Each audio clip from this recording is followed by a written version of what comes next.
સૂર્યાસ્તના સમયે કરેલો આ ઉપાય સૂર્યદેવ પૂર્ણ કરશે ઈચ્છાઓ. તમારા ઘર પર થશે પૈસાનો વરસાદ. આજે આ લેખ દ્વારા અમે તમને એવા ઉપાયો વિશે જણાવવા જઈ રહ્યા છીએ જે તમે ફક્ત સૂર્યાસ્ત સમયે જ કરી શકો છો. મિત્રો, આગળ માહિતી જોઈતા પહેલાં જો તમે અમારી ચેનલમાં નવા હોય તો ચેનલને સબસ્ક્રાઈબ કરી અને કોમેન્ટ બોક્સમાં જય મા લક્ષ્મી લખી નાખજો. દેવી લક્ષ્મી હંમેશા આપના ઘરે વાસ કરશે અને પૈસાની તંગી ક્યારેય પણ નહીં આવે. તો દરેક માનવીની આ એક મોટી સમસ્યા હોય છે કે તે ખૂબ જ મહેનત કરતો હોવા છતાં પણ તેમના કામ ધંધામાં કોઈ પણ જાતની બરકત દેખાતી નથી.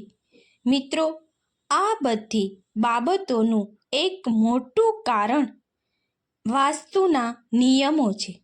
જો તમે અમુક વાસ્તુના નિયમોનું પાલન ન કરો તો તમને ધારેલા કામ તથા નોકરી ધંધામાં બરકત ક્યારેય દેખાશે નહીં. મિત્રો, વાસ્તુશાસ્ત્રમાં ઘરમાં રાખવામાં આવતી વસ્તુથી લઈને આપણા આંગણામાં વાવેલ ફૂલ છોડ કે વૃક્ષ પણ ખૂબ ધંધા નોકરીમાં અસર કરે છે.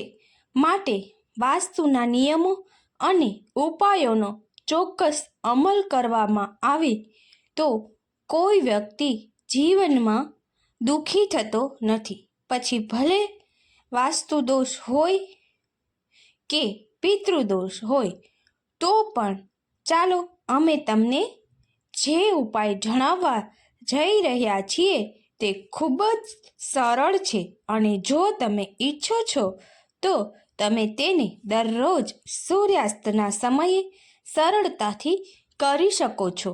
જો તમે આ ઉપાય કરશો તો તમારા પરિવારમાં સુખ અને શાંતિ રહેશે અને તમારા જીવનમાં ક્યારેય પૈસા સંબંધિત કોઈ પણ સમસ્યા નહીં આવે. ચાલો જાણીએ કે આ ઉકેલો શું છે.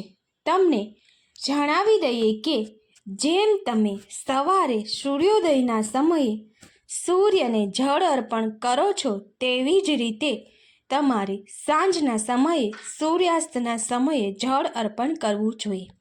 જ્યારે પણ તમે સાંજને પાણી એટલે કે જળ અર્પણ કરો છો ત્યારે તેમાં થોડા રાઈના દાણા ચોક્કસ ઉમેરો. જો તમે આ ઉપાય કરશો તો સાંજ પડતા પહેલાં તમારા ઘરની બધી નકારાત્મક ઉર્જા દૂર થઈ જશે.